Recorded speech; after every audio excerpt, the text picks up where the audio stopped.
and we have been privileged to be able to get on board with Elvene, the Elvene Crushing Range Anxiety Cruise. And I see Emil, the captain, and I think beside him is his first mate. There he is. Good to see you, Justin. So, guys, how has the cruise been since we talked to you yesterday when you shoved off from Jakobstad? Oh, it's been fantastic. Justin brought some really good weather with him when he arrived here. So yesterday we had winds maybe 10, 12 knots maximum. Some cloud, but really nice. And we were just enjoying the cruise in a beautiful archipelago. And I think Justin said it best when he summarized the day that it's like sailing, but just less work. That's a good idea.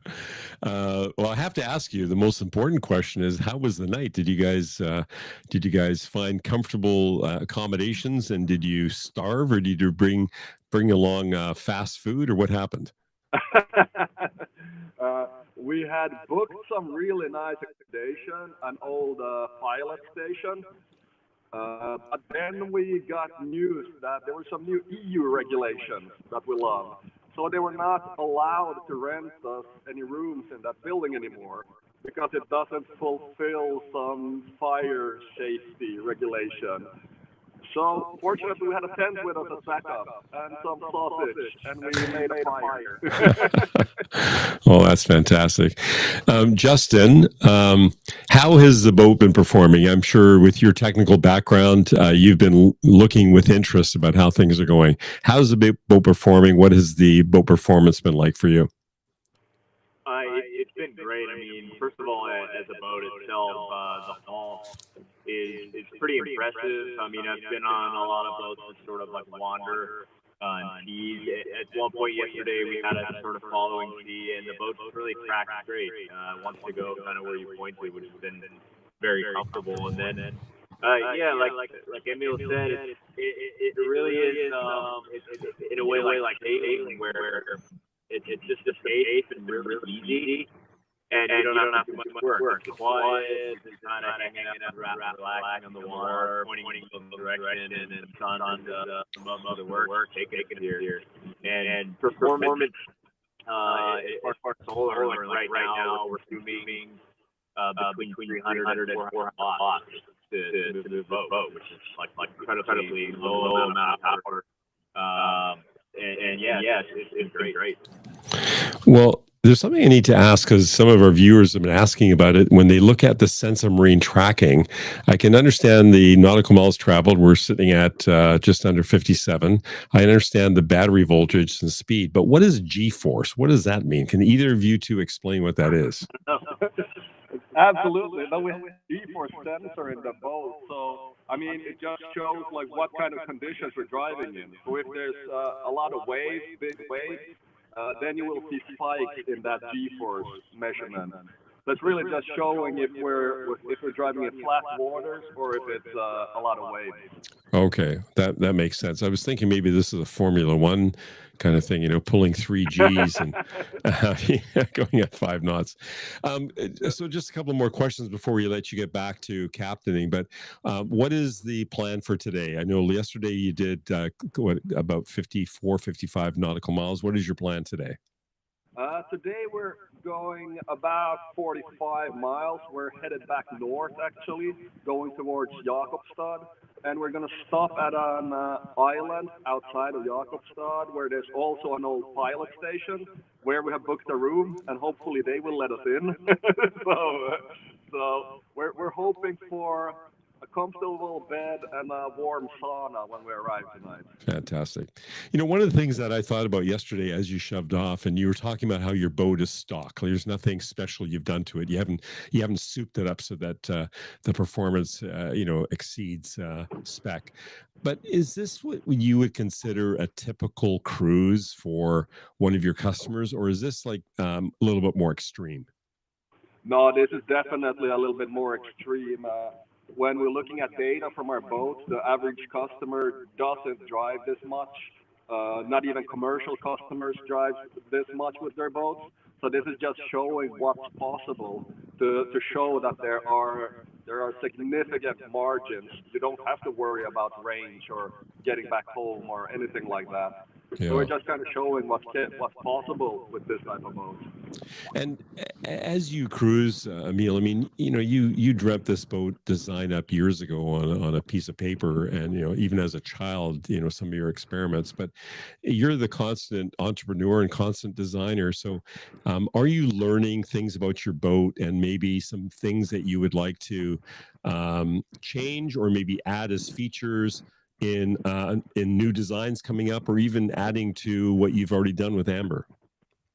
Absolutely. I mean, I have like 100 ideas I would like to test and improvements I would like to make. And when you spend this much time on the boat, you start noticing these small details that you don't see at the design table or when you're making the CAD drawings. So just like some small details we talked about with Justin on this trip, just some grab rails. We would maybe have to move some grab rails, add some, just to improve the comfort of driving this boat. And there's a lot of these small things that you notice when you spend this much time in the boat. Yeah.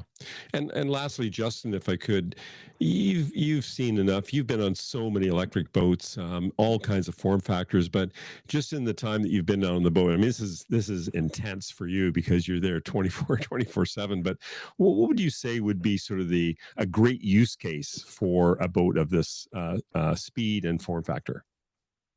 That's a good question. I mean, kind of honestly, what we're doing now, it's one of the unique capabilities of this boat, and one of the big reasons why I wanted to do it.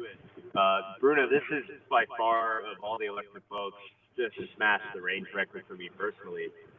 We're well over 50 miles now, and we have more than half the battery left, and just no other electric boat that I've been on is capable of this.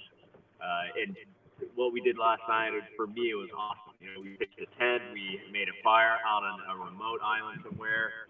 I mean, you're hard pressed to do this on a regular boat. So it's the fact that we can do this if you're kind of an adventurer and you really just want to get off grid and do some exploration and not have to worry about where am I going to get fuel or where am I going to plug in. It's both incredible. Yeah.